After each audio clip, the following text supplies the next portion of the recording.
Ok, muy buenos días, bienvenidos y bienvenidas entonces a esta clase, ya de las pocas que van quedando del curso de microbiología, la última, según entiendo, ¿no? Ya estamos casi al final del semestre. Muchas gracias a quienes se conectan tempranito. Yo sé que con el frío cuesta levantarse temprano, pero a quien madruga Dios le ayuda, dicen por ahí. Bueno, no sé qué tan verdad sea, pero por lo menos el día cunde más levantándose tempranito.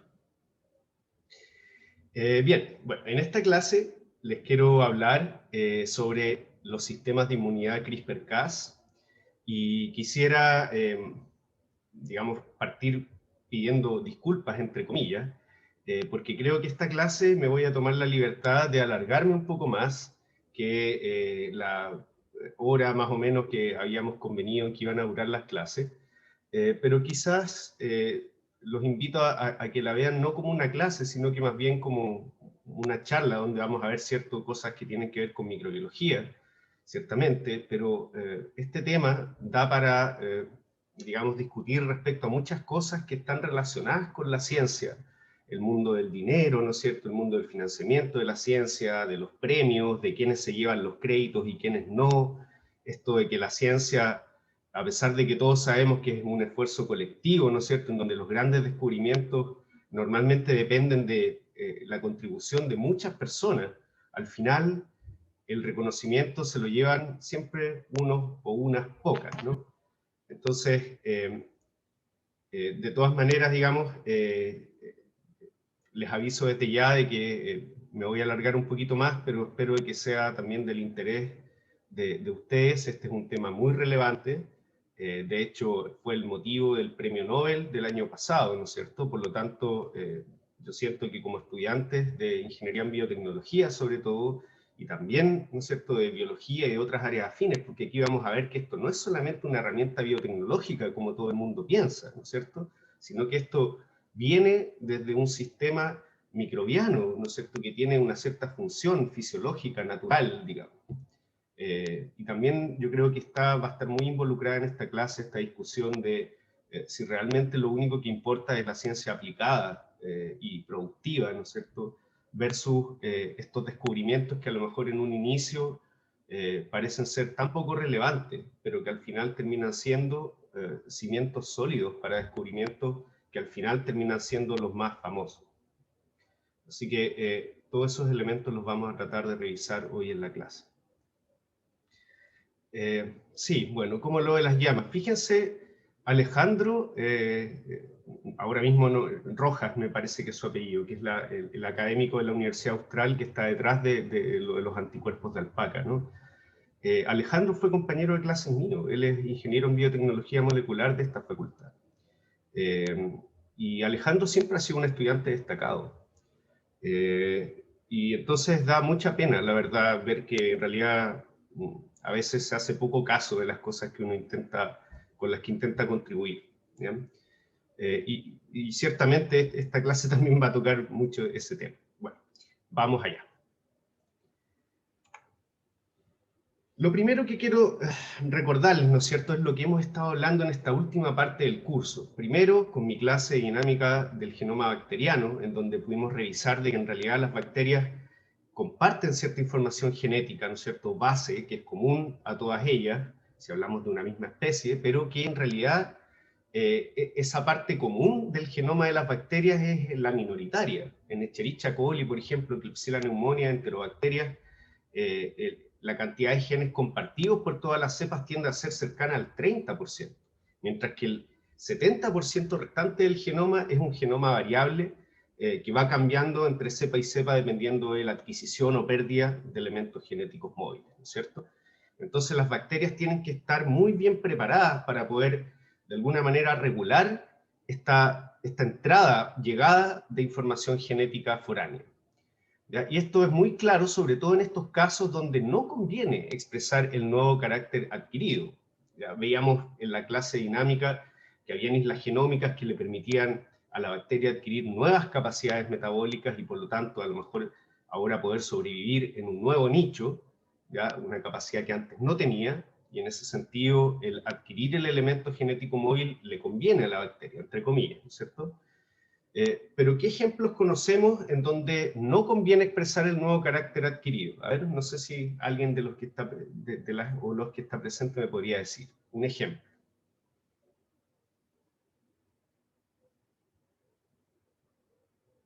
¿Qué elemento genético móvil que llega a la célula podría ser algo que en realidad es más bien deleterio y no conveniente para esa célula?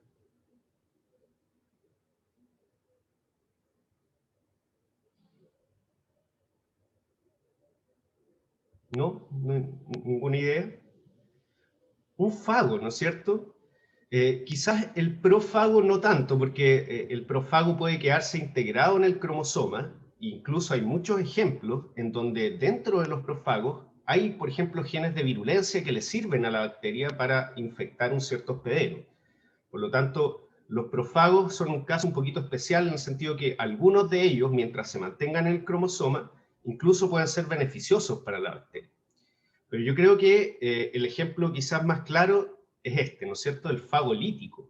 El fago lítico llega a la célula, inyecta su material genético y, como se muestra en esta microscopía electrónica, al cabo de 9 horas de la célula prácticamente no queda nada. Y lo único que hay entonces es una progenie de esas partículas virales que se produjeron, digamos, gracias a la infección de esta célula. ¿Ya? Entonces este es un claro ejemplo en donde el DNA foráneo puede ser letal. Y en realidad la interacción fago-bacteria es una interacción muy ancestral. De hecho, yo creo que esto también lo vieron en la clase de Francisco, algo de esto hablaron, ¿no es cierto? Los fagos son por lejos, digamos, el organismo, aunque sea un organismo acelular, sin estructura celular, de todas maneras lo consideramos un organismo y un microorganismo. Los fagos son por lejos los más abundantes en el planeta. Solamente, ¿no es cierto?, un mililitro de agua de mar, que es un medio en donde realmente no hay tanta concentración de microorganismos, bueno, ahí hay 50 millones de virus, ¿ya?, en promedio. ¿Ya? Y por lo tanto, si uno hace estas estimaciones de números, se da cuenta que si bien en el planeta hay muchísimas bacterias, ¿no es cierto?, 10 elevado a 30 más o menos, se sabe que el número de fagos es un orden de magnitud mayor.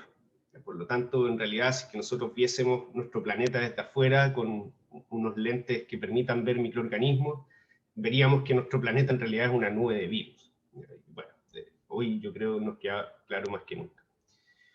Por lo tanto, esta interacción entre fago y bacteria es una interacción que viene desde hace muchísimo tiempo y que, por cierto, tiene que tener ciertas maneras de regularse, ¿ya? Porque la bacteria tiene que tener ciertos mecanismos para poder defenderse de los fagos líticos, ¿no es cierto?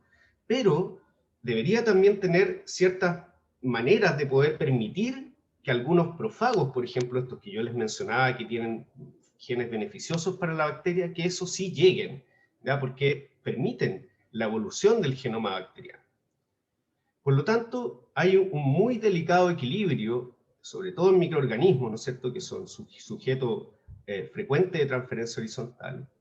Tiene que haber un equilibrio entre mecanismos de defensa, ¿ya?, que nos protegen contra DNA invasor que es deleterio, pero eso tiene que estar muy bien combinado, ¿no es cierto?, con mecanismos que permitan la entrada de cierto DNA, y no solamente la entrada, sino que si es que ese DNA es un DNA útil, deberíamos también poder incorporarlo de alguna manera permanente al genoma. Un DNA que entra, digamos, sobre todo si es lineal, no circular, va a ser objeto, digamos, de mecanismos de degradación, y si no tiene un origen de replicación, probablemente se va a perder cuando las bacterias se empiecen a dividir, ¿no es cierto? Porque no va a haber una herencia de ese elemento porque no es capaz de replicarse. ¿Ya? Por lo tanto, entonces tienen que haber mecanismos que permitan la adquisición de ese DNA, la incorporación, ya sea al cromosoma o mantención de manera episomal,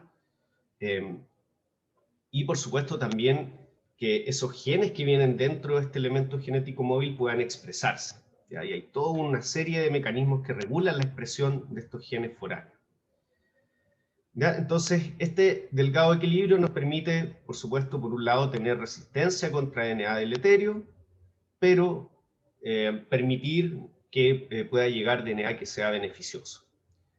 Y para mantener este equilibrio existen distintos tipos de mecanismos, y por mucho tiempo en bacterias se pensó que el único tipo de inmunidad contra el DNA foráneo que existía era un tipo de inmunidad innata, ¿cierto? Haciendo el paralelo un poco con nuestro sistema inmune, el de animales, en donde tenemos una inmunidad innata que no es específica, que son mecanismos que se montan contra patógenos en general, independiente de cuál sea ese patógeno. Entonces, si recordamos nuestras clases de patogénesis, esos mecanismos son, por ejemplo, los mecanismos de defensa que hay en los epitelios, en la piel, la producción de lisozima en la saliva, o sea que ciertamente permiten disminuir la posibilidad de que nos infecten ciertos patógenos, pero no distinguen cuál es el patógeno, ya no están especialmente dirigidos para cierto patógeno, y tampoco tienen memoria, en el sentido de que siempre son iguales, ¿cierto? Independiente si nosotros acabamos de ser infectados por un patógeno, nosotros vamos a probablemente seguir produciendo la misma cantidad de lisozima, ¿ya? Porque es un mecanismo sin memoria y no específico. Sin embargo, justamente con motivo de los sistemas CRISPR-Cas, se descubrió que en realidad este tipo de sistemas funcionan como un sistema de inmunidad adaptativa contra DNA foráneo, en donde la respuesta que se monta es específica para el DNA foráneo que está invadiendo y además nos permite generar una cierta memoria en la célula, de modo que si ese mismo DNA foráneo, un virus por ejemplo, vuelve a infectar la célula, ahora el mecanismo está mucho mejor preparado para poder rápidamente hacer frente a esta infección, significando que una menor cantidad de células en la población de microorganismos realmente termina siendo infectada por este virus. Bueno, en este curso ustedes han visto ciertamente, o al menos han discutido o han escuchado mencionar, supongo al menos, distintos tipos de mecanismos para contrarrestar la invasión de DNA foráneo, que son mecanismos inespecíficos. Entonces tenemos aquí varias categorías, puede ser por ejemplo previniendo que este virus que infecta se adhiera a la superficie celular, ¿ya? Por ejemplo, no expresando cierto receptor o mutando un receptor que es el que reconoce al fago, ¿ya? Entonces esa yo diría es la mejor manera de hacerlo porque ahí el DNA foráneo ni siquiera alcanza a ingresar a la célula. Otros mecanismos posibles podrían ser, por ejemplo, bloqueando la inyección del DNA, o sea, a pesar de que este virus fue capaz de unirse a un cierto receptor, se puede bloquear el proceso de inyección de DNA, ¿ya? Produciendo ciertos factores celulares, por ejemplo, ciertas proteínas. Si el DNA logró entrar, tenemos lo que llamamos los mecanismos de restricción-modificación, en donde la célula, digamos, va a degradar el DNA que carece de ciertas modificaciones epigenéticas, ¿no es cierto? En el caso de las bacterias, lo más común es la metilación.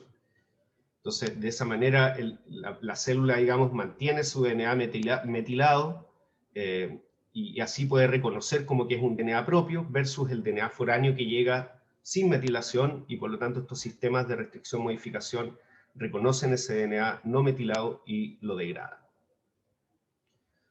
Bueno, y existen otros mecanismos un poco más, digamos, complejos y menos estudiados y que son más bien, yo diría, mecanismos como de emergencia. Ya cuando todo el resto falló, se sabe que existe lo que se llama la infección abortiva, en donde aquellas células que detectan la infección por el fago finalmente entran en programas de muerte celular programada y cometen suicidio, entre comillas, de modo que ese virus que está infectando no pueda contar con la maquinaria celular para poder replicarse.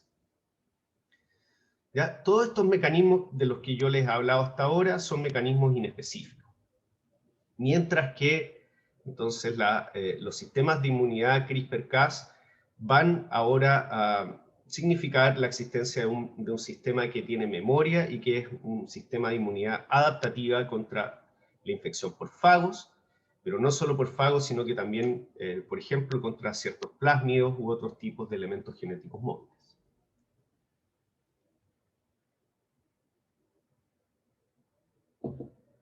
Vamos a ver entonces de qué se tratan estos sistemas de inmunidad CRISPR-Cas y cuál ha sido un poco la historia que hay detrás de este gran descubrimiento, probablemente uno de los más importantes del siglo.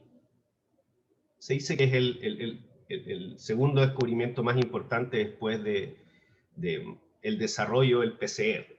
Que sabemos que más allá de la reacción de PCR misma, ha posibilitado muchas otras técnicas quizás, y esas técnicas por supuesto han posibilitado a su vez el descubrimiento de muchas cosas importantes. En el caso de los sistemas de inmunidad CRISPR-Cas es algo similar, ¿cierto? El conocimiento per se es muy importante para la microbiología particularmente, y el aprovechamiento de ese conocimiento para el desarrollo de ciertas herramientas biotecnológicas ha permitido, ¿no es cierto?, también el desarrollo de muchas terapias que tienen que ver con edición genómica. Ya lo vamos a ver en lo que viene. Este es un overview, un pequeño resumen gráfico de cómo son estos sistemas. Lo primero es el nombre, ¿no es cierto? Es medio raro el nombre, el CRISPR. Yo no voy a repetir esto, ustedes lo podrán intentar decir en la privacidad de sus casas, es muy enredado. Pero lo que quiere decir en el fondo es que estos sistemas tienen repetidos palindrómicos, ¿no es cierto?, en cierto lugar del genoma de la bacteria, que están formando clústeres, o sea, son muchos repetidos que están en la misma región del genoma, en una región contigua, y que además están espaciados, ¿ya? Y espaciados regularmente. Entonces son ciertamente regiones muy particulares del cromosoma. No siempre, no en todos los lugares encontramos estos repetidos palindrómicos que están espaciados por un trozo de DNA, después repetido, espaciado, repetido.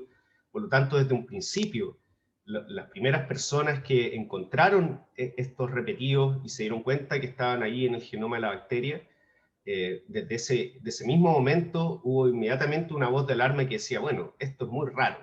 ¿Por qué esto está aquí? ¿Qué significa? Etcétera.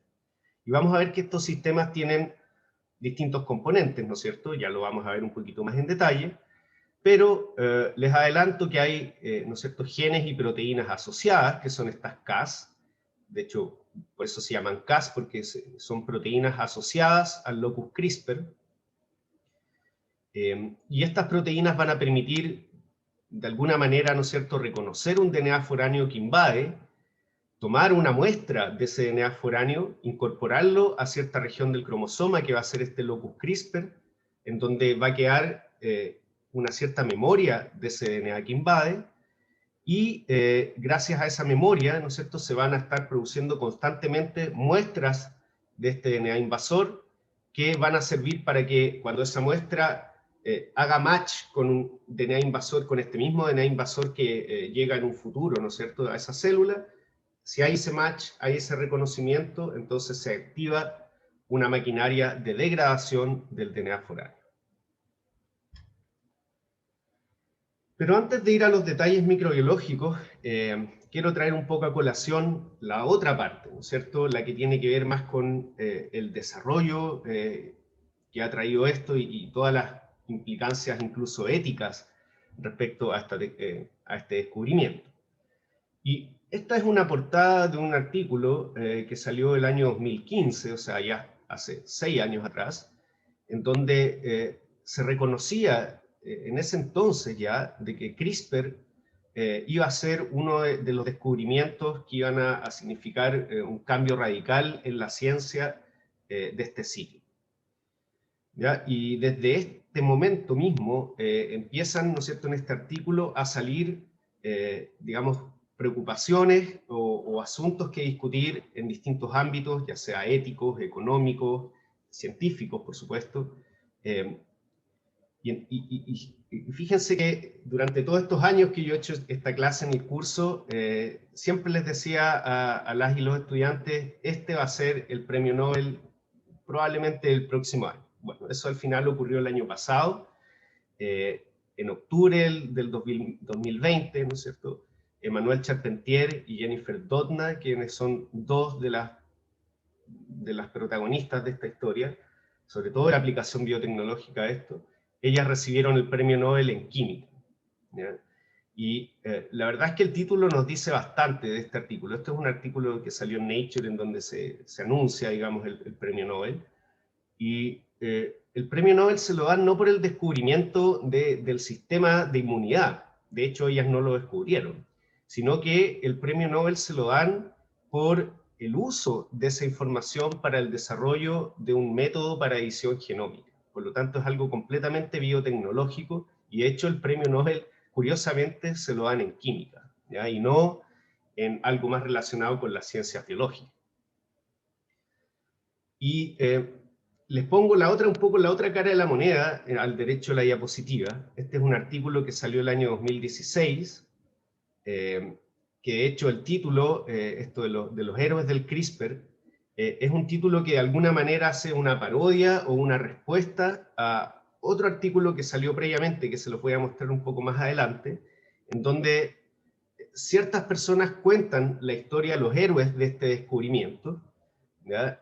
Y ese artículo fue muy discutido, de hecho por estas dos personas, porque ese artículo fue escrito por otro protagonista de esta historia, que ya se los voy a mostrar, muy polémico por cierto, y ellas en ese artículo se quejan de que en realidad los héroes que salen mencionados ahí son solo parte de los héroes, y que faltan otros.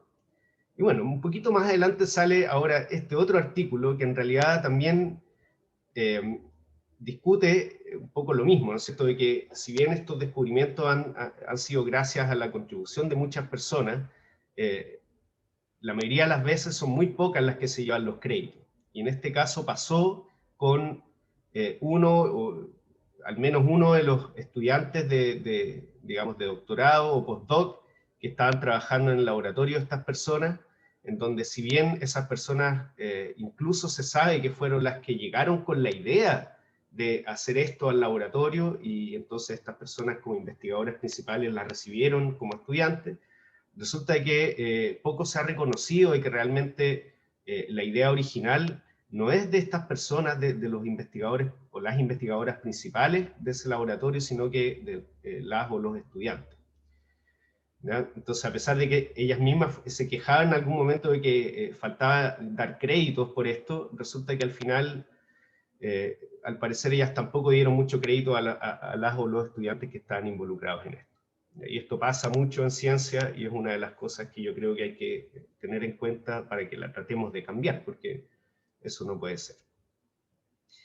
Aquí les presento una línea de tiempo de todos los descubrimientos que han hecho posible, digamos, llegar hasta este premio Nobel. Y ahí, de hecho, hay muchos artículos entre el 2017 al 2021, o al 2020, que fue el premio Nobel, que hacen más nutrida esta historia, pero por supuesto que no hay tiempo para verlo todo.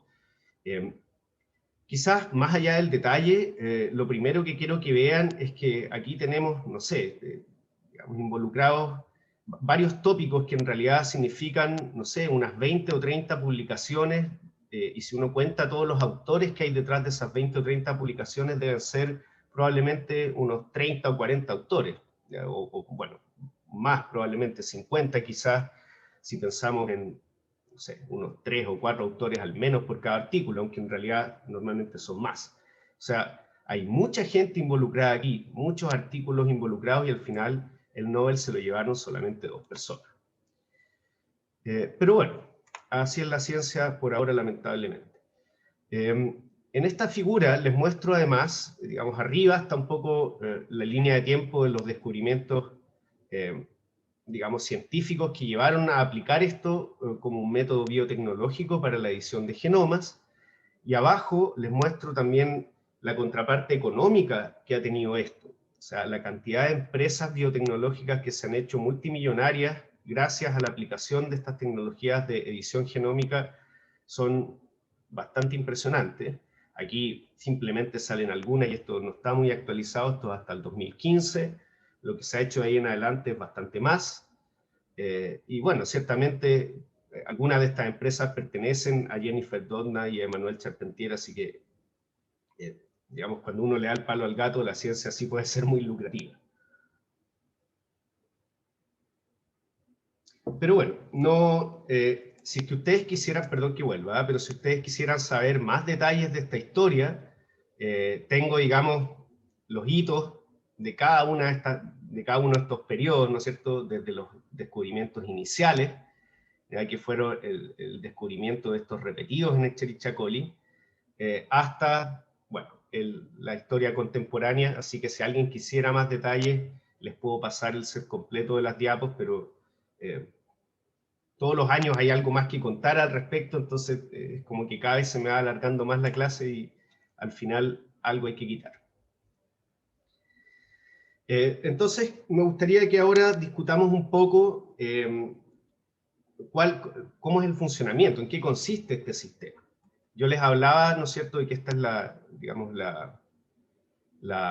el esquema general de los elementos o las etapas que están involucrados en este sistema, así que vamos a tratar de ir viendo un poquito el detalle de cada una de estas etapas. Entonces, lo primero que vamos a revisar es en qué consiste este array o locus CRISPR, que está en cierta región del cromosoma. ¿Hay alguna pregunta?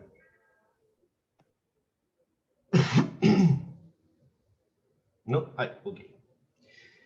Les presento entonces el locus CRISPR, que normalmente está adyacente a el locus o loci, donde están los genes Cas, que codifican para estas proteínas que van a funcionar junto con este locus CRISPR.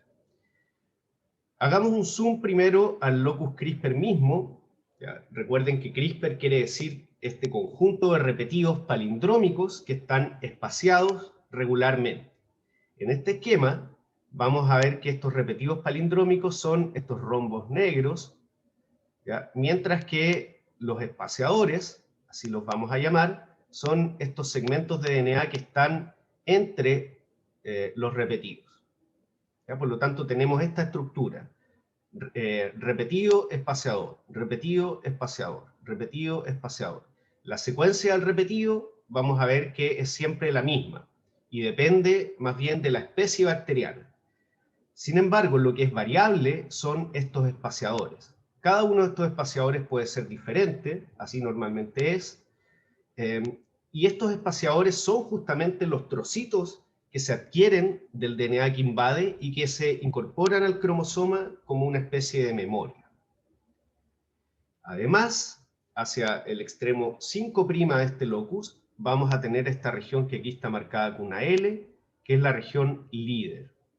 Y esta región líder, digamos, se ha descubierto que tiene varias funciones en regular un poco esto, pero la principal función es que contiene un promotor.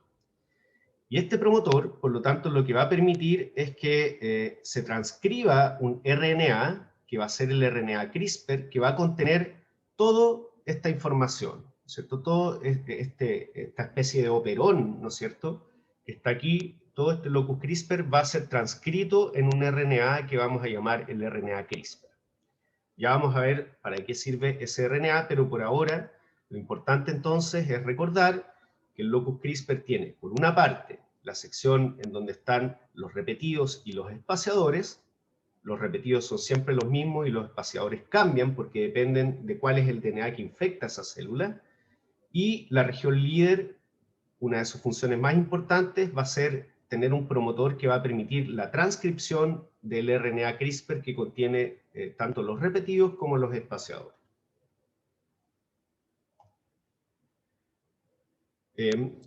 En todos los organismos que se han buscado este tipo de sistemas, se han encontrado ciertas diferencias, ¿no es cierto? Digamos, estos sistemas CRISPR-Cas obedecen a una estructura general, pero dependiendo del tipo de microorganismo en donde estemos mirando, hay ciertas variaciones. Así como también, por supuesto, hay ciertos elementos comunes. Esta figura todavía está desactualizada, desde el 2013 han salido muchos más tipos de los que yo les muestro acá, pero más allá de cuántos tipos hay y cuáles son, yo creo que lo más importante es que nos demos cuenta de cuáles son las cosas que cambian y cuáles son las que se mantienen. Hasta este entonces se identificaban 3 tipos diferentes. Aquí están las proteínas Cas, que están asociadas a este locus CRISPR. Estas proteínas Cas van a estar involucradas en los distintos pasos de este sistema. Ya vamos a ver los detalles, pero entonces, de acuerdo al funcionamiento general que les comenté hace unas diapos atrás, vamos a necesitar proteínas que primero reconozcan el DNA foráneo, ¿no es cierto? Esas mismas proteínas u otras accesorias van a permitir ahora captar un cierto trozo de ese DNA foráneo y incorporarlo al locus CRISPR, ¿cierto? van a haber otras proteínas que una vez que este locus CRISPR se transcribe, ahora esas proteínas van a asociarse a ese RNA y de alguna manera van a usar ese RNA como molde para montar un sistema de vigilancia, ¿no es cierto?, de que cuando vuelva a entrar ese DNA foráneo, si es que hay memoria de ese DNA, ahora esa u otras proteínas van a entonces intervenir en la degradación de ese DNA. ¿Ya? Por lo tanto, tenemos ese tipo de funciones son las que necesitamos, quiero decir, para que este sistema funcione. Y por lo tanto, si es que miramos cuál es la actividad de las proteínas que están codificadas en estos genes Cas, ciertamente nos encontramos con actividades como nucleasas, por ejemplo, que son las que degradan el DNA, o helicasas que de alguna manera separan la doble hebra y que nos van a permitir tomar una muestra de este DNA e incorporarla al cromosoma. Entonces, en rojo aquí están marcados los genes que tienen actividad nucleasa, en negro los que tienen actividad helicasa, y en celeste aquellos que se acomplejan con este RNA CRISPR, que es el que va a ser transcrito. Por lo tanto, en prácticamente todos los tipos de los sistemas tenemos al menos una proteína que hace cada una de estas tres funciones esenciales. Entonces, tenemos nucleasa acá, tenemos la que se acompleja con el RNA y tenemos una helicasa. ¿Ya? Lo mismo para la gran mayoría de los sistemas, y algo importante a notar es que hay algunos sistemas que son muy complejos, o sea, que requieren muchos genes y muchas proteínas para hacer estas funciones, por ejemplo, esto tipo 3, pero hay otros, como este tipo 2, que son bastante sencillas, en donde se necesita mucho menos genes para hacer esta función. ¿Ya? Y destaco desde ya el sistema tipo 2, porque es este sistema que es el más sencillo, el que tiene menos componentes, el que se ha adaptado para su uso como herramienta biotecnológica, justamente porque es uno de los más sencillos. Ya. Ahora, si miramos los repetidos que forman parte de estos locus CRISPR, nos damos cuenta de que también esto varía. La secuencia consenso del repetido varía dependiendo del tipo de microorganismo en el cual miremos. ¿Ya? Hay algunas cosas que son más o menos conservadas, pero en general la secuencia del repetido cambia. Es la misma para varias cepas de Streptococcus piógenes, por ejemplo, pero es diferente si comparamos Streptococcus con Pseudomonas. Eso es lo que quiero decir. Y algo muy importante también, ya lo vamos a discutir en más detalle, es que estos sistemas se asocian a un cierto motivo, que es este que llamamos el motivo PAM, que es motivo asociado al espaciador o al protoespaciador. Vamos a ver ya cuál es la diferencia, pero este elemento PAM no se encuentra en el locus CRISPR en el cromosoma de las bacterias, sino que es un elemento reconocido en el DNA foráneo. Entonces, de alguna manera estas enzimas van a buscar en el DNA foráneo este motivo PAM, y cuando lo encuentran, eso es una señal para tomar una muestra de un segmento adyacente a ese motivo PAM, de este DNA invasor. Y el motivo que es reconocido como motivo PAM también varía entre distintos tipos de sistemas CRISPR-Cas. Algunas bacterias reconocen, por ejemplo, CCA o CCT, ¿ya? Pero en otras bacterias es TTC. ¿Ya? Entonces también varía esa secuencia. Si ahora hacemos una búsqueda, digamos, en varios genomas disponibles que hay de distintos microorganismos, incluyendo ahora no solo bacterias, sino que también arqueas, nos damos cuenta de que estos sistemas son muy abundantes. En este estudio, en la muestra de genomas que se utilizó para hacer el estudio, vemos que se analizaron 67 genomas de arqueas, de los cuales 54 tenían un sistema CRISPR-Cas. ¿Y cómo lo ven ellos? Buscando la proteína Cas1, que es la proteína que está presente en todos los sistemas que se han descrito hasta ahora. Es la proteína más conservada, y tal como les voy a mostrar en unas diapos más adelante, es la proteína que está encargada de reconocer el DNA foráneo y de tomar una muestra para incorporarla al locus CRISPR. Por supuesto que en aquellos sistemas en donde hay muchas proteínas Cas, esta proteína Cas1 puede ser ayudada, ¿no es cierto? Pueden haber proteínas accesorias que ayuden a esa función, pero en los sistemas más sencillos, como el tipo 2, basta con solamente una proteína Cas1 para que haga todas estas funciones que yo les había comentado. ¿Ya? Por lo tanto, si uno quiere buscar sistemas CRISPR-Cas en un genoma, por ejemplo, un organismo desconocido, la mejor forma de empezar a hacerlo es buscando la proteína Cas1 porque es la más conservada y la que probablemente va a estar sí o sí. Y después, entonces, encontrando esa Cas1, nosotros podríamos mirar qué es lo que hay al lado para intentar identificar el locus CRISPR e intentar identificar el resto de las proteínas Cas. Ahora, si nos vamos al dominio bacteria, de los 639 genomas que analizaron, 256 tenían un sistema CRISPR. Ya, por lo tanto, en el caso de las bacterias, más o menos un 40% de los genomas tienen estos sistemas, y en el caso de las arqueas, más o menos un 80%. O sea, son más prevalentes en arqueas, pero también igualmente son muy abundantes en bacterias. No es poco encontrarlo en el 40% de todas las bacterias, sobre todo teniendo en mente esta gran variación que hay. Las cosas comunes a todas las bacterias son muy pocas. Por lo tanto, encontrar que al menos en 40% hay algunos de estos sistemas es bastante. ¿Ya? Y puede darse también de que hayan más de un locus CRISPR en un genoma. Incluso puede haber alguna cepa bacteriana que tenga 2 o 3 sistemas CRISPR diferentes, que sean de distinto tipo, ¿ya? Pero que igual estén los 3 presentes en el mismo genoma. Y respecto a las proteínas Cas, dependiendo de los tipos, hay una o varias, ¿cierto? Más allá del detalle, simplemente esto se los muestro para que vean que está la diversidad, y quizás me voy a detener solamente en el tipo 2, que es el que yo les decía que se ha utilizado como herramienta biotecnológica, en donde acá tenemos simplemente la proteína Cas1, ¿ya? Bueno, en algunos tipos 2 hay Cas1 y Cas2, y en algunos otros hay solamente una Cas1 que cumple una función dual. De hecho, esto es para la adquisición del espaciador. El espaciador, recuerden, es la muestra que nosotros estamos tomando del DNA que invade. Entonces, para la adquisición del espaciador se necesita normalmente una o dos proteínas, Cas1 y Cas2. Para el procesamiento del RNA CRISPR, que ya vamos a ver que una vez que esté transcrito, como tiene muchos espaciadores y muchos repetidos, lo que ocurre en realidad es que este RNA transcrito es procesado y se parte en muchos trocitos. Y cada trocito va a tener un espaciador y un repetido. Un espaciador y un repetido. ¿Ya? En este procesamiento, en otros sistemas, pueden intervenir proteínas Cas, pero en el sistema tipo 2, que es el más sencillo, ni siquiera se necesita una proteína Cas, sino que es la RNasa 3, propia de la célula, ya que interviene en otros procesos celulares, la que está encargada de hacer este procesamiento.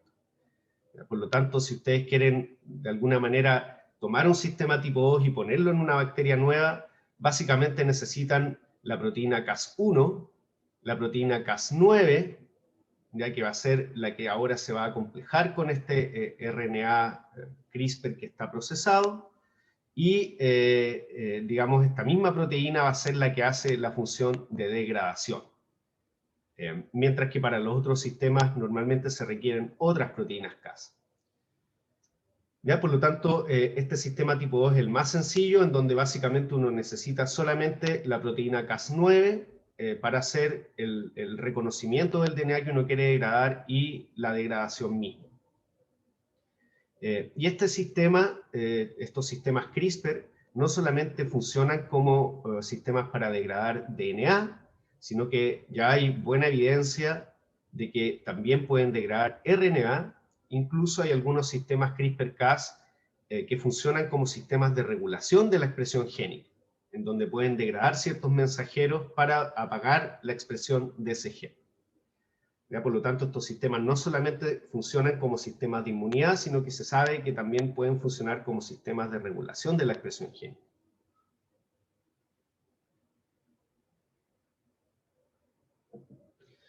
Vamos a ver un poquito más en detalle, sin ánimo de entrar ¿no es cierto?, en las cosas tan moleculares, sino que más bien para entender cómo funcionan las distintas etapas. La primera etapa es la adaptación, que es la adquisición de un nuevo espaciador, Entonces vamos a ver que va a llegar a la célula un DNA invasor, que puede ser un plasmidio o puede ser un profago, por ejemplo. Entonces las proteínas Cas1 y Cas2, que son las que están involucradas en esta etapa del proceso, van a de alguna manera hacer una especie de scanning en estos DNAs hasta que encuentran un motivo PAM. ¿Ya? Yo les decía que este motivo PAM es un motivo de normalmente 3 o 4 pares de bases, es muy genérico, ¿no es cierto? Es muy probable encontrar una combinación de 3 o 4 pares de bases en casi cualquier DNA, por lo tanto, no es muy específico el reconocimiento, sino que cada vez que encuentren esta secuencia de 3 o 4 pares de bases, eso va a ser una señal para la proteína Cas1 para tomar una muestra del DNA que está inmediatamente adyacente a este PAM. ¿Ya? Y esto lo vamos a llamar el protoespaciador. ¿Por qué proto? Porque todavía no es espaciador. El espaciador va a ser cuando sea integrado al locus CRISPR. Pero como todavía está en el elemento genético móvil, vamos a hablar de protoespaciador, que va a ser el que después se va a convertir en el espaciador una vez que el sistema tome una muestra de esa región.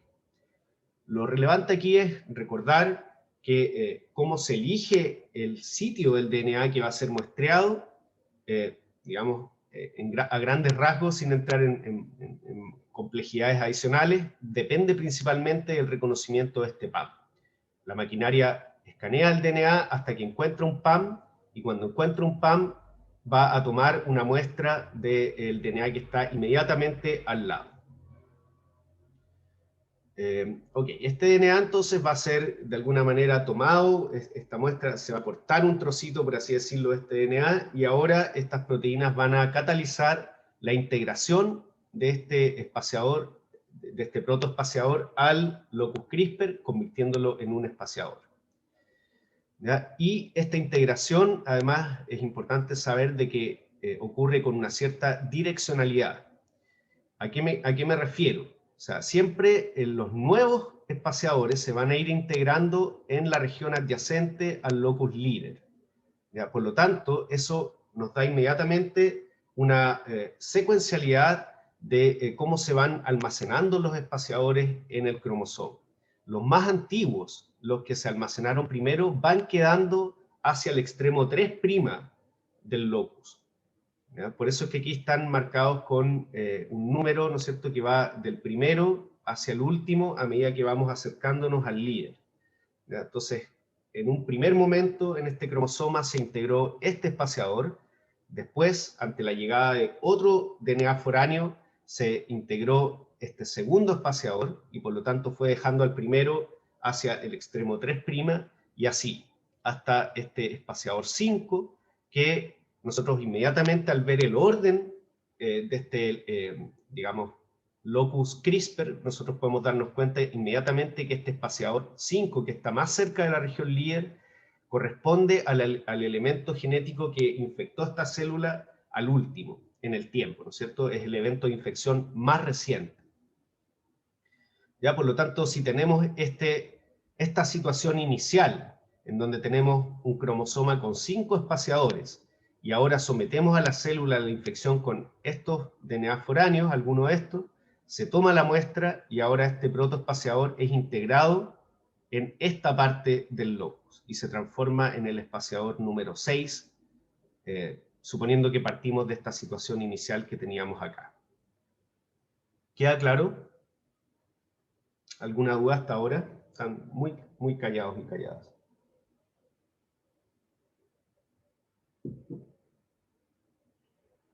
¿No? ¿No dudas por ahora? Perfecto. Aquí hay un esquema un poco más gráfico de lo que les mencionaba recién, cómo es la dinámica de este locus CRISPR respecto a este proceso de adaptación. Entonces, si tenemos esta cepa inicial, nuestra cepa silvestre, por así decirlo, con esta configuración del locus CRISPR, si esta cepa es infectada por un fago rojo, nosotros vamos a tomar una muestra de este fago rojo y la vamos a incorporar en este extremo del locus CRISPR. Si ahora esta cepa, esta variante D, que está pintada aquí, es infectada con un fago amarillo, resulta que ahora se va a incorporar una muestra de este fago amarillo y va a quedar almacenada en esta parte del locus CRISPR. Y ahora, si es infectada con un fago azul, se va a producir esta situación. Ahora, si la historia, digamos, evolutiva, por así decirlo, esta cepa y su descendencia es diferente, ¿no es cierto? Si primero se infecta con el fago azul, bueno, va a quedar aquí el espaciador del fago azul, y etcétera.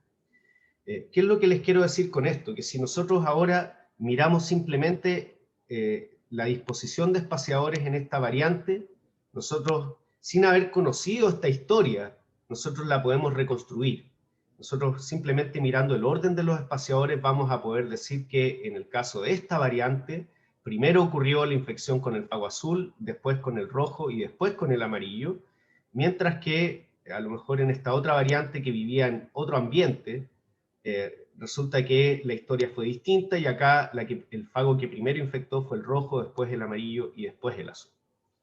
Por lo tanto, la dinámica y el orden en el cual se están incorporando los espaciadores nos permiten hacer inferencias de cuál fue la historia de exposición de esa cepa a distintos elementos genéticos móviles. Y eso es muy importante. Aquí les muestro un poco de detalle de cómo son estas proteínas Cas1 y Cas2. Digamos, son proteínas que tienen actividad helicasa, que son capaces de romper, desenredar la hebra y hacer un corte en una de esas hebras para poder catalizar la incorporación del espaciador al locus CRISPR. Entonces aquí hay un poco de detalle de cómo es el mecanismo, ¿no es cierto? Se generan quiebres de hebra simple, se introduce el adaptador, el espaciador quiero decir, y después se reparan estas regiones que en el fondo se genera una duplicación del repetido, eso es muy importante, por lo tanto cada vez que se integra un espaciador, ese espaciador queda rodeado por el repetido, ¿cierto? Y esto es producto de este mecanismo por el cual ocurre la integración de este espaciador, en donde se abre la hebra de DNA, ¿no es cierto? Se hace el nick de hebra simple y después se genera una reparación del repetido. Y por eso es que queda el espaciador repetido por un lado y repetido por el otro lado, que es la situación que tenemos acá. Y recuerden que la integración siempre ocurre en la región adyacente a la secuencia líder. De hecho, otra de las funciones de la secuencia líder es que de alguna manera influye en que la integración del espaciador ocurra en esta región. No está muy claro todavía, pero de alguna manera la región líder es requerida para la actividad de las proteínas Cas1 y Cas2 en cuanto a integrar el espaciador al locus. Y tal como les había dicho, Cas1 y quizás en menor medida Cas2 son los elementos más conservados en todos los tipos de sistemas CRISPR-Cas.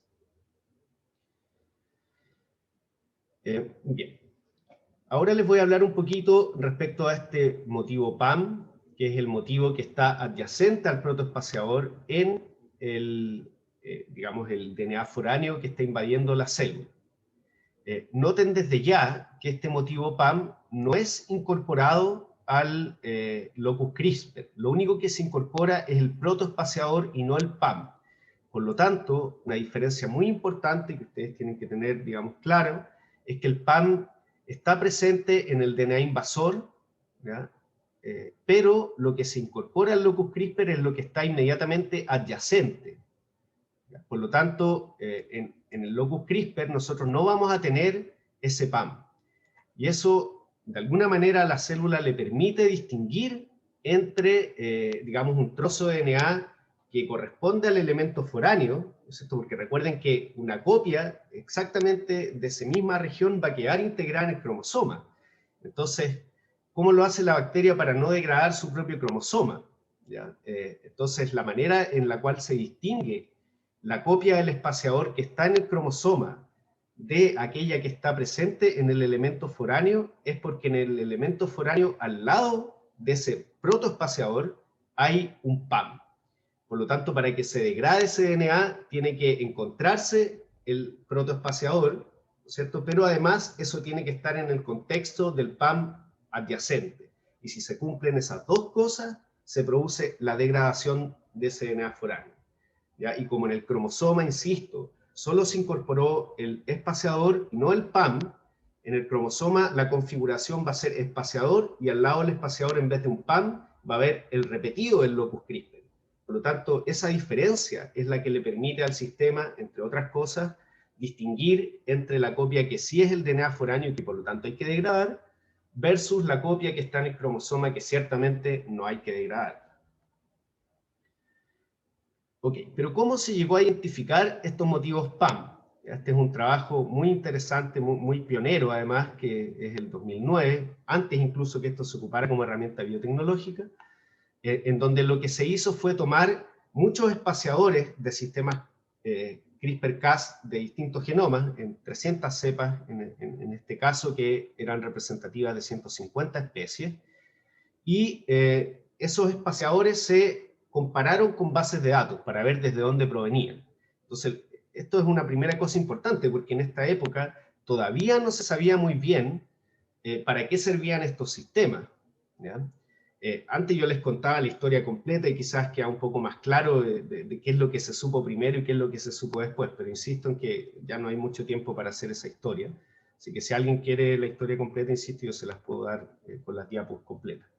¿Ya? Pero aquí estas fueron una de las primeras evidencias de que estos eran sistemas que tenían que ver con DNA foráneo, porque cuando hicieron la comparación de los espaciadores con las bases de datos, se encontraron con que de esos 204 espaciadores, 182 provenían de bacteriófagos, o sea, eran trocitos de fagos, 13 eran trocitos de plásmidos, 2 eran trocitos de tramposones, y solo 7 eran secuencias cromosómicas.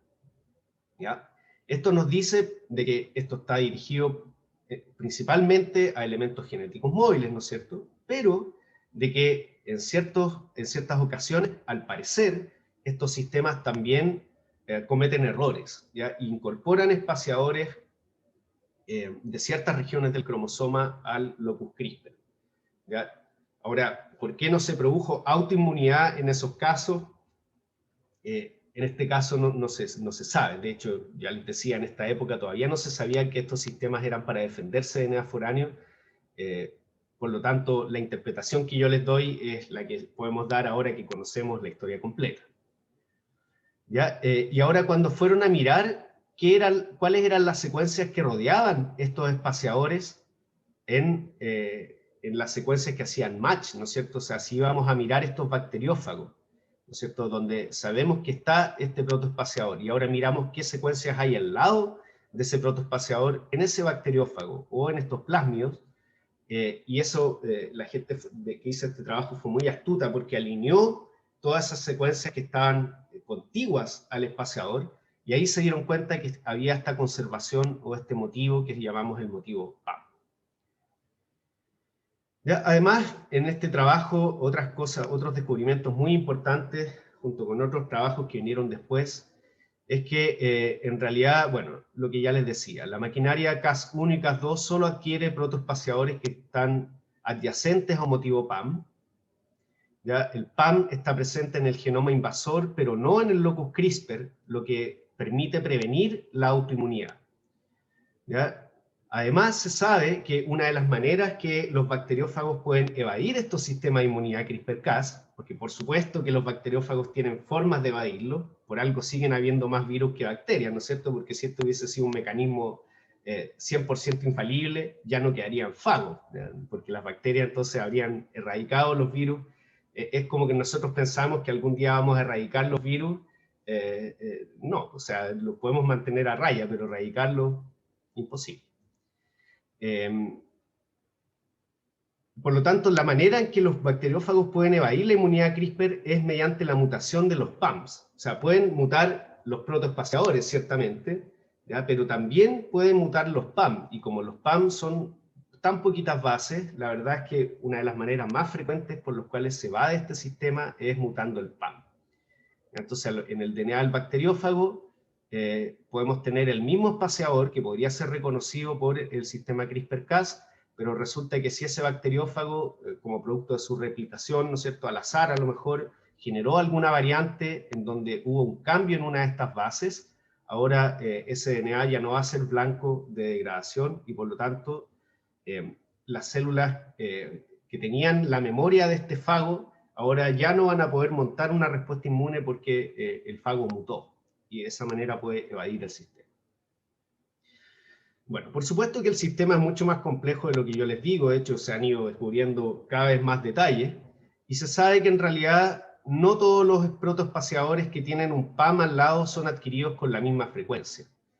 Al parecer hay otros factores que influyen en qué parte del genoma del elemento invasor es adquirida como protoespaciador. No todas las regiones que están al lado de un PAM son adquiridas de igual manera y por lo tanto existe cierta preferencia, pero yo creo que ahora no viene al caso discutir ese detalle. Bien, hablemos brevemente de esta segunda etapa del proceso, que es la expresión del locus CRISPR. Yo les decía de que en el extremo 5' del locus CRISPR tenemos la región líder, y que esta región líder tiene un promotor que es el que está representado con esta flecha negra. Este promotor permite la transcripción del RNA CRISPR, que vamos a llamar como el pre-CRISPR RNA, por eso es cRNA, y este RNA CRISPR tiene, fíjense, los repetidos y los espaciadores. Repetido, espaciador, repetido, espaciador. Y este pre-RNA CRISPR va a ser objeto de un procesamiento en donde van a haber enzimas que van a cortar este RNA CRISPR de modo de dejar básicamente esta estructura, ¿cierto? El repetido y el espaciador, ¿cierto? O un trozo del repetido y el espaciador. Y resulta que este repetido, que es el que está pintado en azul más oscuro, justamente debido a que es un repetido palindrómico, eso le permite formar una estructura secundaria, que es esta especie de horquilla. Y esta estructura secundaria va a permitir formar un complejo ribonucleoproteico con ciertas proteínas Cas que van a ser, bueno, ciertas proteínas Cas intervienen en el procesamiento de este RNA CRISPR, en el corte, ¿no es cierto? Y otras, o dependiendo del sistema puede ser la misma, forma el complejo con este RNA CRISPR. Ahora sí, ya no es el pre-RNA CRISPR, es el RNA CRISPR propiamente tal, cuando ya ha sido cortado. Y estas moléculas son las que forman entonces después un complejo de vigilancia que va a ser el que, o de interferencia que va a ser el que va a degradar el RNA. En el caso del sistema 2, que es el que se usa para aproximaciones biotecnológicas, tenemos solamente la proteína Cas9, que es la que forma el complejo con el RNA CRISPR y que además es la que degrada el DNA blanco. Y recuerden que en este sistema es la RNasa 3 de la célula la que hace el procesamiento de este RNA CRISPR. Y aquí hay un poquito más de detalle de cómo funciona el sistema tipo 2. Entonces, insisto, la RNasa 3 degrada este RNA CRISPR, o sea, lo procesa más bien, cortándolo en trozos definidos. Y aquí algo que es diferente con otros tipos de sistemas es que se necesita un RNA accesorio, que es el que llamamos el RNA tracer. Este RNA tracer está codificado también en el locus CRISPR-Cas junto a la región líder, y la función es una función básicamente estructural, en donde también forma estructura secundaria, y para que se forme este complejo ribonucleoproteico, tiene que estar, por una parte, Cas9, tiene que estar el RNA CRISPR, y tiene que estar, además, el tracer RNA, que son los tres componentes que vemos acá. En azul se representa Cas9, en negro se representa el RNA CRISPR, ¿no es cierto?, con su repetido y su espaciador, al revés, perdón, el espaciador y el repetido, y el repetido en cierta región va a hibridar con el RNA tracer y van a formar una estructura en su conjunto. Y esta estructura con esos tres componentes es la que va a poder degradar el DNA blanco. Y aquí es donde entran a jugar, ¿no es cierto?, Jennifer Doudna y Emmanuel Charpentier. Digamos, es la primera contribución que ellas hacen para poder llevar esto a una adaptación biotecnológica. Trabajar con RNA, sobre todo RNAs pequeños, es complicado. Por lo tanto, si nosotros quisiéramos pensar en un sistema in vitro, por así decirlo primero, o aunque sea in vivo, pero simple, para poder cortar genes, ¿ya? Y esta es la principal aplicación que tiene esto, biotecnológica, ¿no es cierto?, es la edición de genes. Y para editar genes, básicamente lo que tenemos que tener es una manera, una tijera dirigida, por así decirlo, que haga un corte en una región muy particular del genoma y esa región la podamos reemplazar a lo mejor por otra o eliminar una cierta región, etc. Entonces, para poder pensar en esa aplicación, tenemos que tratar de llegar a un sistema lo más simple posible. El tipo 2 es el más simple porque solamente necesitamos la proteína Cas9 para degradar, ¿ya? Pero todavía no es tan sencillo porque necesitamos dos RNA, ¿no es cierto? El RNA tracer y el RNA CRISPR para formar este complejo ribonucleoproteico. Entonces resulta que una de las grandes ideas que se les ocurrió a Jennifer Doudna y Emmanuel Charpentier fue generar un RNA artificial híbrido entre el RNA CRISPR y el tracer RNA, ya que vamos a llamar el RNA guía.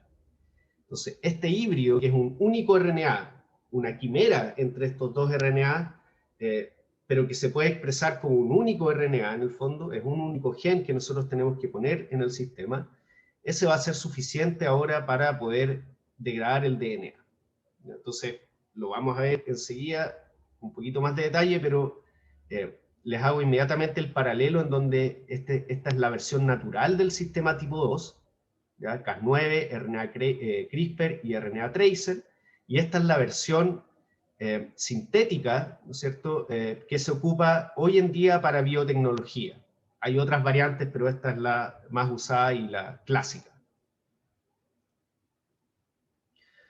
Y la última etapa es la etapa de degradación, en donde lo que ocurre es que el espaciador que está formando parte de este complejo ribonucleoproteico se usa como molde.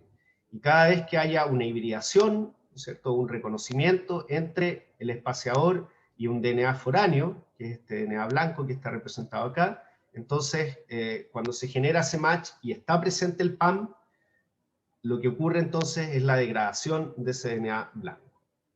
¿Ya? Por lo tanto, con todo lo que hemos discutido hasta ahora, yo creo que ustedes ya pueden tener una buena idea de cómo funciona el sistema, ¿no es cierto? Básicamente es, ante la invasión de un DNA foráneo, se almacena un trocito de eso como memoria. Esto se está expresando más o menos constitutivamente en la célula, por lo tanto andan, por así decirlo, rondando estos complejos con espaciadores de los fagos o las moléculas que han infectado y la proteína de degradación. Y entonces cuando se encuentra un DNA que hace match con esa muestra que anda circulando, entonces eso es una señal para que la molécula se degrade. Y por eso es que el sistema tiene memoria, ¿no es cierto? Y es específico. Porque si entra otro DNA del cual no se tiene memoria, no hay respuesta contra ese DNA. Mientras que si el DNA es del cual se tiene memoria, ahora sí hay respuesta. Ok, en lo que queda de clases quiero referirme brevemente, digamos, a las aplicaciones biotecnológicas de este sistema Cas9, que es lo que yo les decía, le valió el premio Nobel a Emmanuel Charpentier y Jennifer Doudna.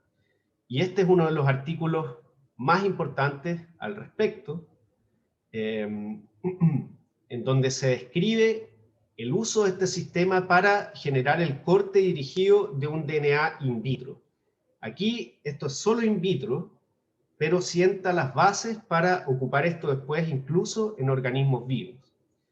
Y básicamente el concepto aquí es, ok, tenemos una Cas9, ¿no es cierto?, que sabemos que es capaz de reconocer DNA que tiene una cierta secuencia, ya que es la secuencia que es complementaria al RNA CRISPR, ¿no es cierto? Y por lo tanto, la prueba de concepto que ellas proponen es, ¿qué pasa si nosotros purificamos Cas9 y generamos artificialmente, ¿no es cierto?, como sea, un RNA guía, que es este RNA híbrido entre el tracer y el RNA CRISPR, ¿ya? En donde al RNA CRISPR le vamos a poner una secuencia que va a ser complementaria a un cierto DNA que nosotros vamos a tener en un tubo de ensayo. Entonces, ahora, ¿qué pasa si nosotros ponemos los distintos componentes? Por ejemplo, Cas9, el tracer RNA, ¿ya?, y el RNA CRISPR. Bueno, si ponemos solo Cas9, vemos que este DNA que queremos degradar no se corta, ¿no es cierto? Este es el DNA completo. ¿Qué pasa si ahora ponemos Cas9, pero además ponemos el RNA CRISPR y el RNA tracer? Resulta que ahora este DNA se corta en dos trocitos, y esos dos trocitos tienen el tamaño que nosotros esperamos, justamente si el corte se produjo en la región que nosotros estamos tratando de dirigir este sistema, ¿ya? Que es básicamente la región que nosotros le ponemos a este RNA guía. ¿Ya? Aquí la parte amarilla es la que es complementaria al trocito de DNA que nosotros tenemos en el tubo de ensayo, y por lo tanto, si es que el corte ocurre justo en esta región de ese DNA, nosotros deberíamos esperar dos fragmentos, uno de 1800 pares de base y otro de 800. Y eso es lo que realmente ocurre. ¿Ya? Por lo tanto, solamente con esta figura ellas ya demuestran que es posible dirigir el corte de un cierto DNA usando Cas9 y un cierto RNA guía, ¿ya? Y esto funciona poniendo los componentes naturales, ¿no es cierto?, por separado el RNA CRISPR y el RNA tracer, pero ellas demuestran que también funciona cuando uno hace una quimera de estas dos moléculas. No cualquier quimera, por supuesto, ¿ya? Sino que una quimera que tenga todo lo requerido. ¿Ya? En este caso, ellos hicieron una quimera B con un tracer RNA que es más corto, ¿ya? Pero no, ellas se dan cuenta de que en realidad es necesaria la totalidad del RNA tracer para que esto funcione, que es la situación de la quimera A. Y de ahí en adelante, esto empezó a usarse, ¿no es cierto?, a probarse en distintos contextos, no solamente in vitro, sino que ya prontamente, este paper, perdón, fue publicado el año 2011, si bien recuerdo, y de ahí en adelante fue usado o probado para distintas aplicaciones. Fíjese, el 2013 ya esto se utilizó, digamos, para hacer ingeniería de genomas, ya no in vitro, sino que esto en organismos, en bacterias, ¿ya? Pero no solo en bacterias, sino que también en mamíferos. Aquí ya el año 2013 teníamos un método basado en esta lógica para hacer mutantes en múltiples genes en ratones, ¿ya? Bueno, también empezaron a salir variantes de estos sistemas que iban lidiando con cada una de las limitaciones que se iban encontrando. Por supuesto que al principio esto era mucho más rudimentario, y con el paso de los años, si es que vemos en la actualidad, estos sistemas de edición genómica se han ido perfeccionando, ¿ya? Sobre todo por temas de seguridad y de evitar que uno edite otras partes del genoma que no son las que uno quiere editar, porque por supuesto eso puede traer consecuencias muy serias, ¿no es cierto? Entonces en la actualidad hay sí, para la detección de SARS-CoV-2, sí, de hecho, ya vamos a ver de que esto sirve no solamente para cortar DNA, sino que uno puede ser astuto y, por ejemplo, generar mutantes de la proteína Cas9 que sean capaces de unirse a esta región complementaria del DNA, pero no cortarlo, ¿ya? Incluso uno puede fusionar esta proteína Cas9 a una proteína fluorescente, ¿ya? Expresarla dentro de una célula, y ahora, ¿qué es lo que va a ocurrir? En esa célula, esa proteína Cas9 junto con su RNA guía va a ir y se va a unir a la región del genoma que es complementaria a esa secuencia. Y si esto está entonces fusionado a una proteína fluorescente, con eso podemos iluminar ciertas regiones del cromosoma y verlo entonces en vivo. Por ejemplo, cuáles regiones del cromosoma se están expresando en ese momento. Y ciertamente podríamos a lo mejor diseñar un RNA guía, una proteína Cas9 mutante que se una a una cierta región del SARS-CoV-2, y de esa manera podríamos a lo mejor inventar un sistema de detección basado en fluorescencia, ¿no es cierto? Que no tenga que ver con PCR, sino que más bien con este tipo de sistema. Así que muy bien, Camila. Justamente la idea es empezar a relacionar conceptos y a que se nos ocurran cosas. A lo mejor viendo el detalle no es tan buena idea porque tiene algunas limitaciones, yo no lo sé, pero a mí me parece que suena a una buena idea. ¿Y cómo funciona la edición genómica? Porque hasta ahora sabemos que Cas9 puede hacer cortes, pero hacer un corte no necesariamente lleva a una mutación. Entonces les muestro más o menos la estrategia general por la cual se hace esto. La idea va a ser es que si nosotros queremos editar un cierto genoma, por ejemplo un genoma humano, vamos a tener que buscar una manera de poder expresar todos los componentes necesarios para esa edición en la célula humana donde queremos hacer edición genómica. Entonces tenemos que expresar por una parte Cas9 y por otra parte tenemos que expresar el RNA guía. Entonces una alternativa, si es que es posible en ese tipo celular, es introducir un plásmido, que codifique para ambos elementos. Ya, si esto se expresa realmente en la célula, ¿qué va a ocurrir? Cas9, acomplejada con el RNA guía, ¿no es cierto?, va a ir a esa región del genoma que nosotros diseñamos. Por eso es que esto se diseña antes. Nosotros vamos a diseñar este RNA guía de modo que sea complementario a la región que nosotros queremos editar. Y por supuesto que ahí uno tiene que tratar de cuidar de que justo ese RNA guía no vaya a ser complementario a lo mejor con otra región del genoma. Podría ser que sea muy parecida, no exactamente igual, pero si es muy parecida, a lo mejor la edición va a ocurrir en ambas regiones o quizás en la región que no queremos, más que en la región que sí queremos. Todo eso uno lo tiene que tener en cuenta, sobre todo si son personas las que están siendo objetos o seres vivos, digamos, los que están siendo objetos de esta edición. Entonces, Cas9, perdón, va a ir a esta región y va a generar un corte. Cas9 tiene dos dominios de corte de DNA. Cada dominio corta una hebra, por lo tanto la Cas9 normal, silvestre, hace un quiebre de doble hebra en el lugar que reconoce. ¿Y qué es lo que pasa en la célula cuando se genera un quiebre de doble hebra en el DNA? Esto es una señal de daño al DNA que activa ciertos mecanismos de reparación, y esos mecanismos básicamente pueden ir por dos líneas. Primero puede ser una reparación por recombinación homóloga, ¿ya?, en donde si es que hay un cierto templado, ¿no es cierto?, una molécula que sea una copia de esa región que se cortó, entonces la maquinaria va a hacer recombinación homóloga, ya con segmentos que están adyacentes a la región que se cortó, y por lo tanto va a haber una reparación. Mientras que si no hay alguna molécula molde, lo que va a ocurrir es que la célula va a tratar de pegar esto como sea, porque si es que llega el momento de replicar el DNA, ese DNA está con un quiebre de doble hebra, eso no se va a poder replicar, y por lo tanto eso va a ser deleterio para la célula. Por lo tanto, si no hay un templado homólogo para hacer la reparación, ocurre este mecanismo como no específico, que no depende de recombinación homóloga, en donde simplemente se unen los extremos. Y en ese unirse de los extremos, normalmente se generan deleciones, o sea, pérdida de bases o ganancia de bases. Es un mecanismo no muy bueno, digamos, no muy preciso, y por lo tanto esto normalmente lleva a la disrupción de ese gen. Por lo tanto, nosotros nos podemos aprovechar de estas dos maneras.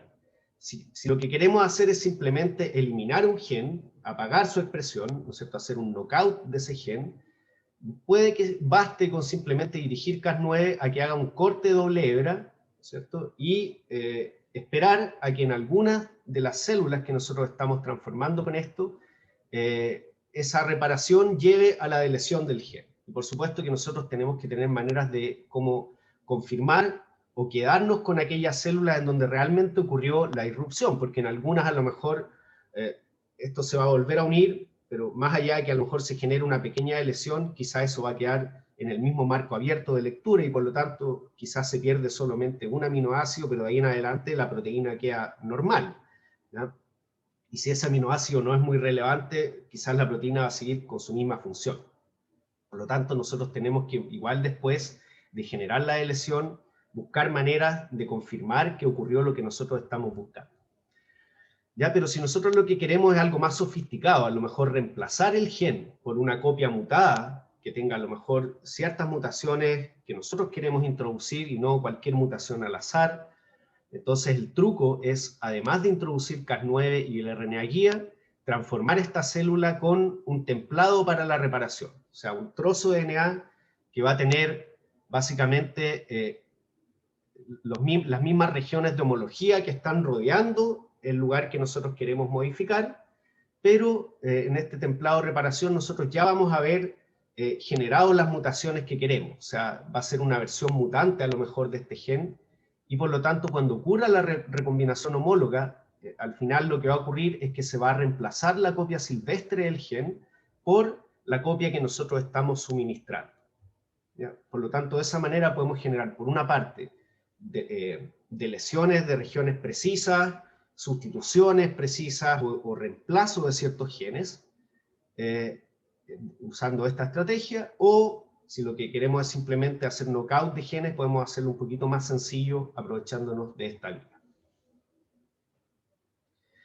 Y de ahí en adelante han surgido muchas variantes, algunas ya se las comenté, ¿no es cierto? Aquí están las dos actividades nucleasa que tiene Cas9, ¿cierto? Son los dos dominios, el dominio RUB6 y el dominio HNH, que hacen el corte en cada una de las hebras, ¿ya? Pero nosotros podemos tener mutantes, ¿cierto? Que hagan quiebre de una sola hebra, o mutantes que simplemente no tengan actividad de corte, ya que era el ejemplo que yo les mencionaba para este que está aquí, el H, que es el marcaje o la iluminación de ciertas regiones del DNA, ¿ya? Donde tenemos una Cas9 en donde hemos eliminado tanto el dominio RUB-C como el HNH, ¿ya? Pero todavía esa proteína tiene la capacidad de, junto al RNA guía, ir y posicionarse en la región que es complementaria a ese RNA guía, ¿ya? Por lo tanto sirve para marcar, ¿ya? Y hay otras variaciones, por ejemplo, podemos tener la proteína Cas9 en dos dominios que pueden estar, digamos, unidos por un linker condicional. ¿A qué me refiero con esto? Por ejemplo, podemos tener la proteína Cas9 en dos partes y que ante la presencia de un estímulo lumínico, por ejemplo, ponerle luz azul, esa luz azul causa ahora el entrecruzamiento entre este linker de la mitad 1 de Cas9 y la mitad 2, y ahora se reconstituye Cas9. ¿Qué quiere decir esto? Es una manera, digamos, optogenética, por así decirlo, de activar la edición genómica. Solamente cuando nosotros demos el pulso de luz azul va a ocurrir la edición genómica. ¿Ya? También hay sofisticaciones en cómo nosotros podemos suministrar el sistema. No siempre es posible transformar la célula que queremos editar con un plásmido que tenga todos los componentes, ¿ya? A veces tenemos que, por ejemplo, expresar Cas9, purificarla, y la proteína Cas9 purificada, junto con su RNA guía, esto puede ser directamente inyectado o transfectado en una célula. Aquí ya no hay un vector que se tiene que expresar en la célula, sino que directamente inyectamos la proteína y el RNA guía a la célula o al huevo que queramos modificar. ¿Ya? Otras variantes son, por ejemplo, incluir estos sistemas en sistemas virales. Lentivirus sobre todo son los que se usan, que de alguna manera infectan la célula y hacen llegar ese DNA. ¿Ya? Y así también hay, por supuesto, muchas otras estrategias, sobre todo estrategias high throughput. Por ejemplo, uno puede hacer librerías de RNA guías, que, por ejemplo, son un conjunto de RNA guías que van a hacer match con cada uno de los genes del genoma del organismo que queremos mutar o estudiar, digamos. Entonces podemos clonar esos RNA guías en plasmidios, infectar células. ¿Y ahí qué es lo que va a pasar? Azarosamente en cada una de estas células va a caer uno de estos RNA guías para editar, y por lo tanto vamos a generar un knockout de cada uno de los genes de estas células, ¿no es cierto? Cada célula va a tener aleatoriamente una mutación en uno de los genes de ese genoma, y después nosotros podemos analizar esta población de mutantes en búsqueda de algún fenotipo que nos interese. ¿Ya? Por ejemplo, queremos buscar aquellas células que resistan alta temperatura, nos quedamos con las células que resisten alta temperatura y vamos a ver en qué gen o cuál es el RNA guía que tiene esa célula, ¿ya? Y de esa manera podemos ver cuál fue el gen que se mutó y asociar ese gen con el fenotipo de resistencia a la temperatura. Otras variantes muy interesantes son estas que están acá, en donde podemos usar este sistema ahora para modificar la expresión génica. Esto es artificial, es diferente, y lo que yo les decía, que estos sistemas naturalmente pueden servir para regular la expresión génica. Esta es una adaptación artificial, en donde tenemos un plásmido que tiene esta PDCas9, que es la Cas9 que no corta, solamente se posiciona en el DNA complementario del RNA guía. ¿Ya? Y la estrategia aquí es usar un RNA guía, ya que vaya dirigido contra la región promotora del gen que queremos apagar. ¿Ya? Esta es un poco la muestra de cómo funciona el sistema. Cada uno de estos segmentos azules o rojos son RNA guías diferentes que se diseñaron en este experimento. Entonces tenemos una bacteria que va a expresar Cas9 mutante, el RNA guía.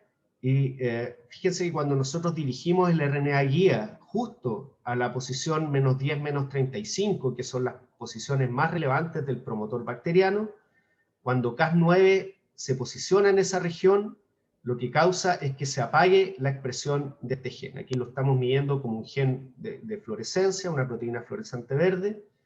Entonces, si tenemos este constructo que tiene un promotor y la proteína fluorescente verde, si nosotros en esa misma célula expresamos este sistema y dirigimos el RNA guía justo a la región menos 10, menos 35 de ese constructo, logramos apagar la expresión de ese gen. Fíjense que acá la fluorescencia más baja, o sea, cuando no hay expresión de la proteína fluorescente, es cuando hacemos el diseño para que el RNA guía vaya justo al menos 10, menos 35. Entonces, ¿cómo se entiende esto? Por supuesto que si la proteína Cas9 está posicionada en esa región, de alguna manera estaría impidiendo que la RNA polimerasa que se necesita para transcribir ese gen ahora se posicione en el promotor y por lo tanto transcriba. ¿Ya? Y otra estrategia más o menos similar, pero digamos análoga, pero para justo lo contrario, ¿no es cierto? Es usar esto para activar la transcripción. Entonces podemos tener una Cas9 que ahora no se una a la región menos 10, menos 35, sino que se una río arriba, ¿ya? Y esta Cas9 mutante que no corta, la podemos además fusionar a el segmento omega de la RNA polimerasa, que si ustedes se acuerdan de sus clases de transcripción en bacterias, es la región de la RNA polimerasa, o sea, es el segmento que de alguna manera recluta a todo el resto de las subunidades que se necesitan para la transcripción. ¿Ya? Por lo tanto, si nosotros posicionamos Cas9 un poquito río arriba, fusionada al fragmento omega, esto es una señal que recluta más frecuentemente la RNA polimerasa en este promotor y por lo tanto de esa manera tenemos una mayor expresión del gen. Entonces, estas son simplemente formas en que uno puede repensar las aplicaciones del sistema CRISPR-Cas para distintos usos, distintos propósitos. Bien, eso era todo lo que les quería contar hoy. No sé si hay alguna consulta.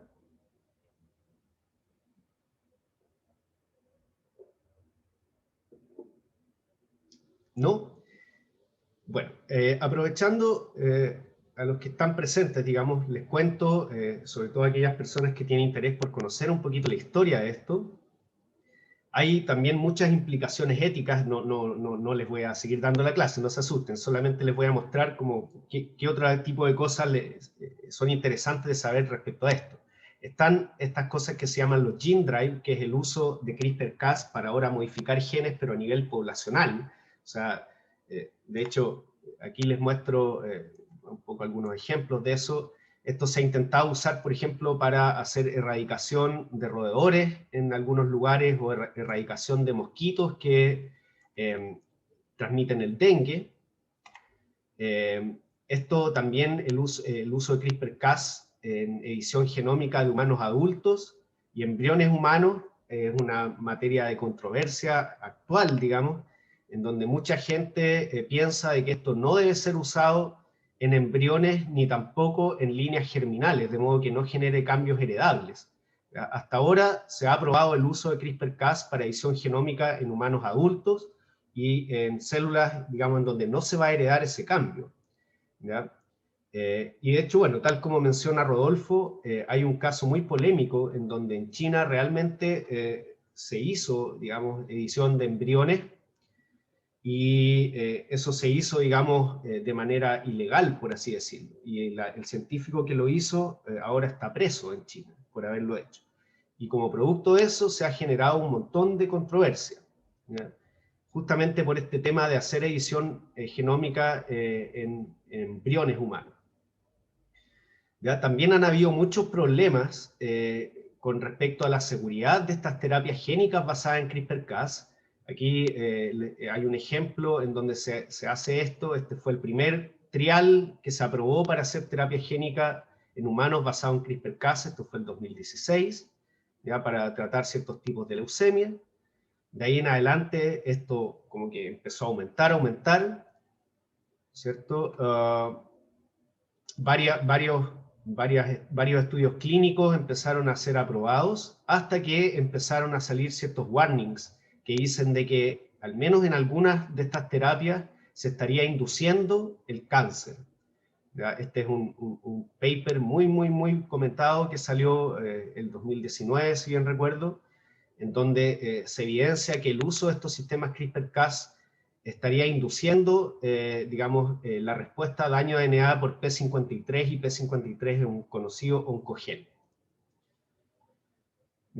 Y que además la reparación de estos quiebres de doble hebra que se inducen por el sistema CRISPR-Cas podría conducir a, digamos, rearreglos y mutaciones no deseadas en los genomas que están siendo editados. Entonces, esto llevó a que la FDA en el 2018, por lo tanto el paper que les decía era aún anterior, pusiera, digamos, en stand-by estos ensayos clínicos con CRISPR-Cas.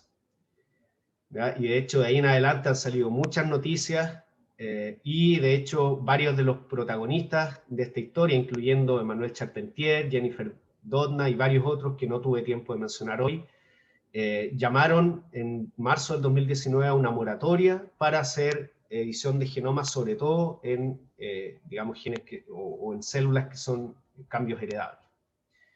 ¿Ya? Y aquí entonces está todas las consideraciones éticas que ellos traen a colación, por las cuales nosotros deberíamos abstenernos de usar esta tecnología para hacer edición genómica, sobre todo en embriones.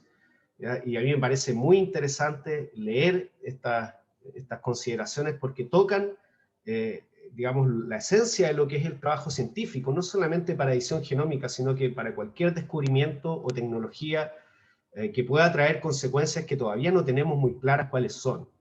O sea, claramente no sabemos si esto trae mutaciones o consecuencias que no queremos, y por lo tanto, ante la duda, yo creo que siempre hay que abstenerse. Así que nada, eso es parte de lo que les voy a dejar en la versión extendida de la clase para quienes les interese. Así que de todas maneras, si sus compañeros o compañeras les preguntan, que no se asusten, la que entra en la prueba, por así decirlo, es la clase corta. ¿Ya? Así que muchas gracias por su atención. Sí. Antes de que se vaya, Sí, que yo tenía una pregunta, pero de seminario, sí, que adelante. hubo algo que no me quedó muy claro en el paper, y Sí. era sobre los ratones. ¿Por qué están los donantes y los receptores? Espérate, Y ¿te refieres al paper del seminario? sí, Ah, ya, lo que pasa es que ese paper yo no lo he leído, porque ese seminario, como es con Francisco, digamos, cada uno de ah, los que hace el seminario se preocupa pucha, de elegir el paper, de estudiarlo a fondo, así que yo realmente el paper que ve Francisco no lo he leído, así que difícilmente te podría dar una respuesta.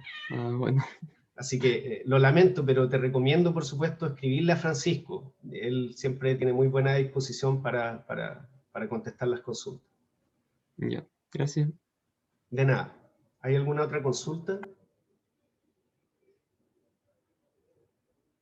¿No? Ok, entonces vamos a dejar de grabar.